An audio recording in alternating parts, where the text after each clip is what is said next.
Hello and welcome to Dish Shelved with Adam White.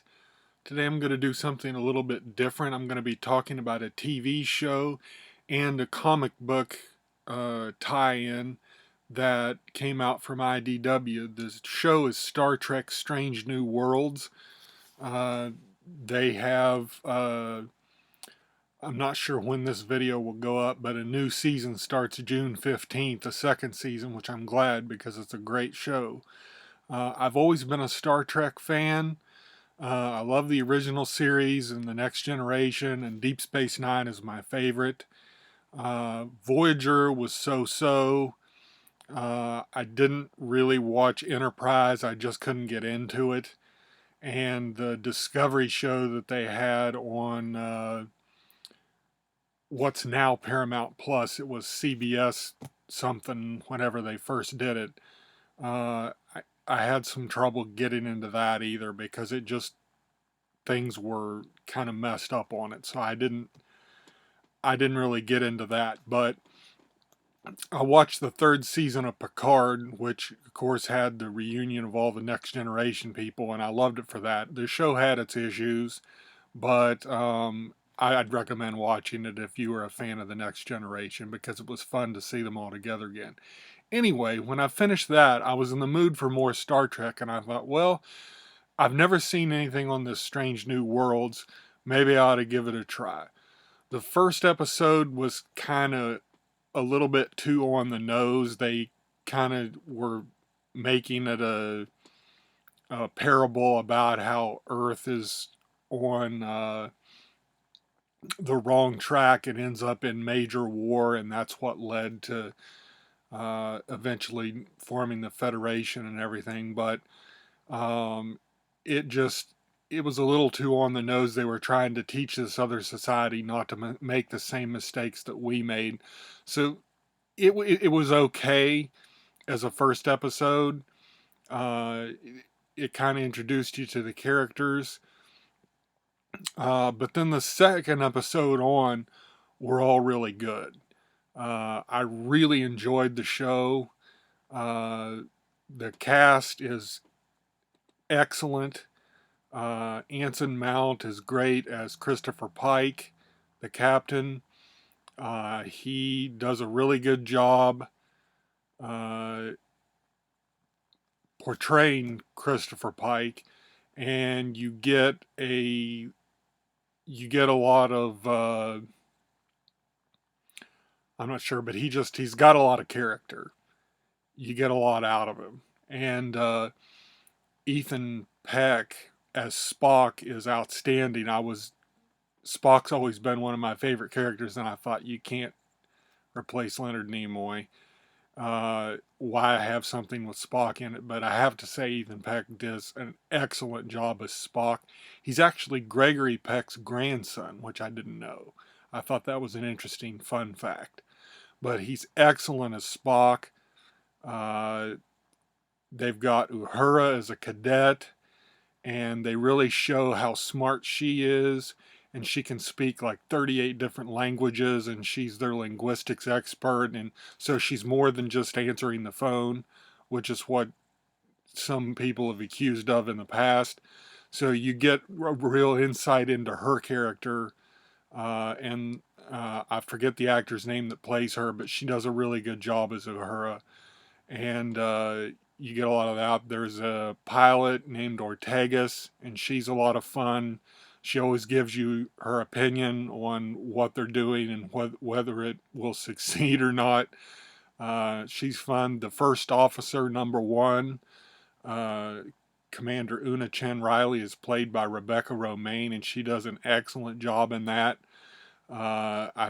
She's an interesting actor to have on Star Trek because I would have never pegged her as a Star Trek person, although I guess she was in the X-Men movies. So, but she does a really good job as a commander, and she's got a lot of stuff going on with her character.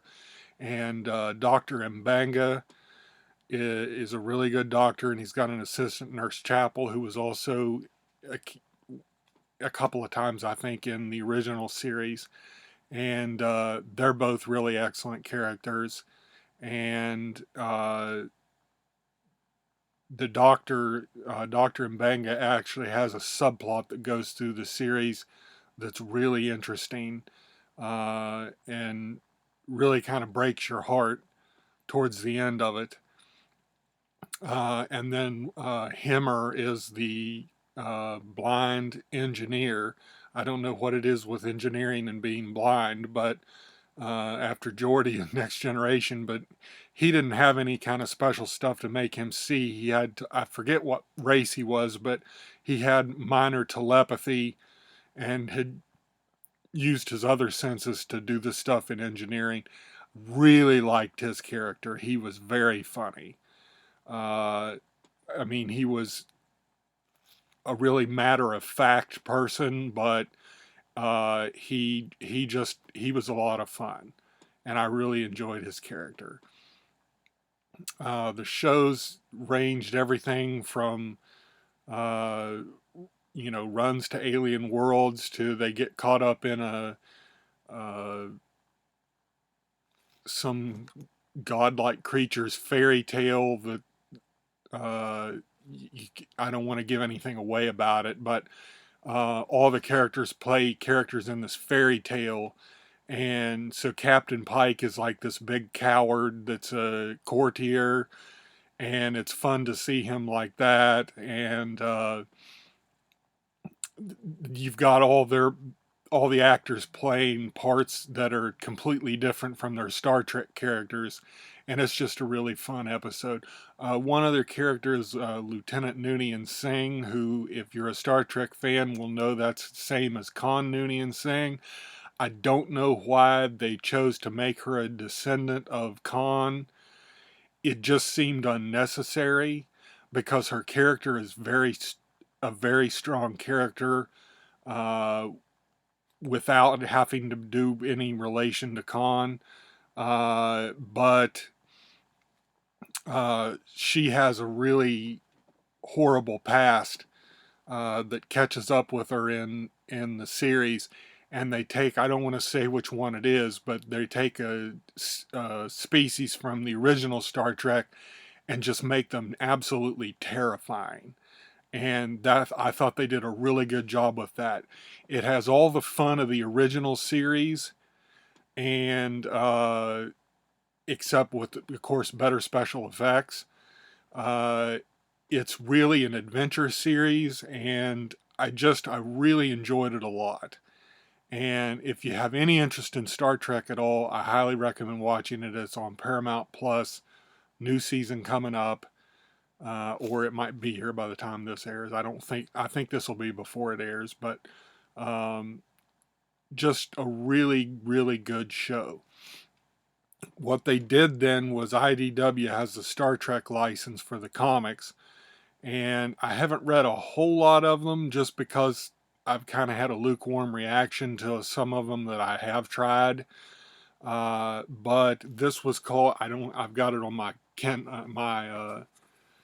iPad, so I can't really show you anything, but it was Strange New Worlds, The Illyrian Enigma. It was written by Kirsten Beyer and Mike Johnson, and art was by Megan Levins. I thought the story deals with the Illyrian species and how they came about, which, if you watch the show, which I don't want to say anything to give anything away from the show, but it's something that you definitely want to know. And it's a really interesting how it turns out that these Illyrians came about.